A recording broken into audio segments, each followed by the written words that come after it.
नमस्ते. आज मी मुळ्याची भाजी बनवते आणि सफेद चवली जाडी आहे ना ती टाकून एकदम मस्त भाजी बनवते. त्याच्यासाठी लागणारं साहित्य दाखवते. ही मुळ्याची भाजी आहे. स्वच्छ धुवून चांगली मी कापून घेतली आहे. त्याचे हे मुळे आहेत. हे मुळे पण बघा असे बारीक स्लाइस करून घेतले. त्याचे जाडी चवली घेतली सुकी. ही आहे ना मी कुकरला लावून 3 शिट्या करून घेतले.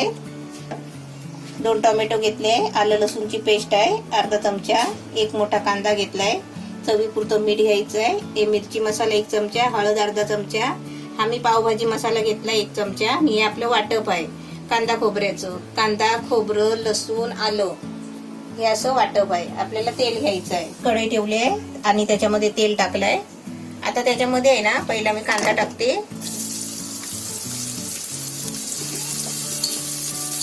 आता ही जाडी चवली आहे ना, आता ही मी डायरेक्ट कुकरला लावून शिजवून घेतली. का मुळ्याची भाजी आपल्याला शिजवायची आहे त्याच्यासाठी. कारण मुळ्याच्या भाजीला टाइम नाही लागत. कारण हे आहे ना तुम्ही समजा शिजवली नाही ना तरी पण चालेल. आणि समजा डायरेक्ट कुकरला लावली नाही मुळ्याची भाजी जशी मी आता करते आहे ना तशी तुम्ही डायरेक्ट ही सुकी चवळी असेल ना तरी चालेल. ती भाजी मस्त होते कारण ते चवळी आहे ना शिजतात. हा मुळा आहे ना मी साईडला ठेवला. त्याच्यामध्ये मिक्स नाही केला कारण तो शिजायला वेळ लागते. आता कांद्यामध्येच आहे ना ते पहिले फ्राय करून घेते. आता मी कांदा मुळा टाकलाय. त्याच्यामध्ये टोमॅटो टाकते आणि आलं लसूणची पेस्ट टाकते. आता मसाला टाकून जर अशी भाजी बनवली ना कडधान्य टाकून तर मुळ्याची भाजी एकदम मस्त छान लागते. मी गावाला काय माहितीये का पहिलं लग्नाला वगैरे आहे ना अशी मुळ्याची भाजी कडधान्य टाकून करायची. एकदम छान भाजी होती. आता मी टोमॅटो टाकल्यावर आहे ना 1 मिनिट झालाय. आता एकदम मस्त ढवळून घ्यायचं आणि त्याच्यामध्ये आता बाकीचं साहित्य सगळं एकत्र टाकायचं.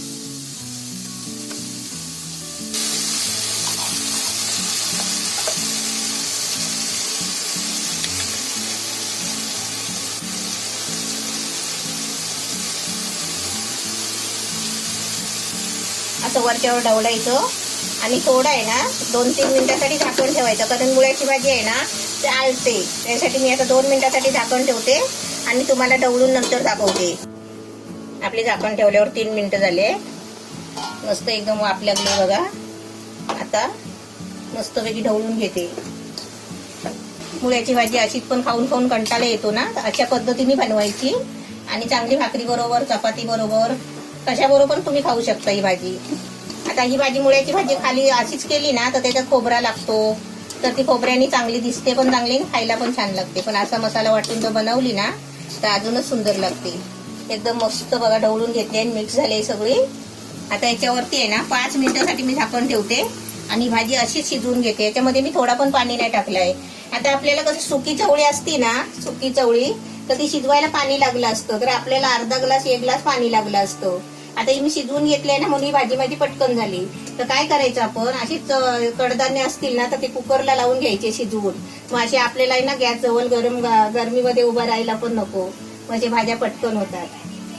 आता मी 5 मिनिटासाठी आहे ना ही भाजी आपली पटकन शिजवून घेते. गॅस थोडा बारीक केलाय. चला लग्नाला गावामध्ये मुळ्याची आणि चवळीची भाजी खायला. 5 मिनिटं झाली आपली. 5 मिनिटं झाले. आता गॅस बंद करते आणि तुम्हाला भाजी चपाती खायला देते. सांगा कशी भाजी झाली आहे मस्त. आणि आपली झटकीपट भाजी बघ है ना.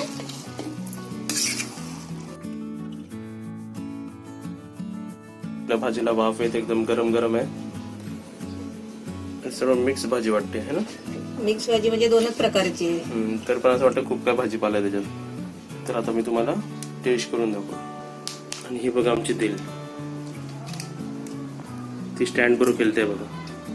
दिल भेटत नाही आपल्याला. रोज झोपायला जाते किंवा झोपलेली असते वरती जाते. यावेळी खाली आहे बघा. आणि तिला नवीन काय दिसलं की अशी हे करत बसणार ती बघा खेळते बघा कशी. मुळ्याची भाजी आणि त्याच्यात जाडी चवळी सुकी.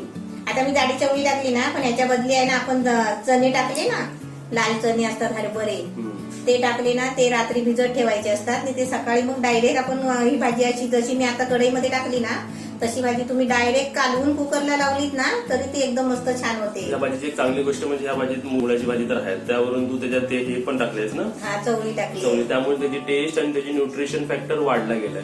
जे आपल्याला त्याच्यातून गुण भेटणार होती ते अजून आपल्याला वाढले त्याच्यात. आणि सर्वात जास्त म्हणजे ही सोपी भाजी. फक्त एक कढाई घेतली आपण, बाकी आपले सर्व साहित्य घेतले, टायमाने ते फक्त त्याच्यात टाकत गेलं आणि ढवळलंय. असं का वेग आपल्याला करायची गरज नाही. तर रेसिपी एकदम सोपी सुद्धा आहे आणि एकदम कॉम्बिनेशन पण चांगला लागतो आणि खाण्यासाठी. 10 मिनिटात भाजी झाली. आणि लवकर पण होणारी भाजी. तर अशी रेसिपी, तुम्हाला रेसिपी सर्वात आधी सांगा की कशी वाटली कमेंट करून. या रेसिपीला लाईक करा आणि या रेसिपीला व्हॉट्सअपवर शेअर करा.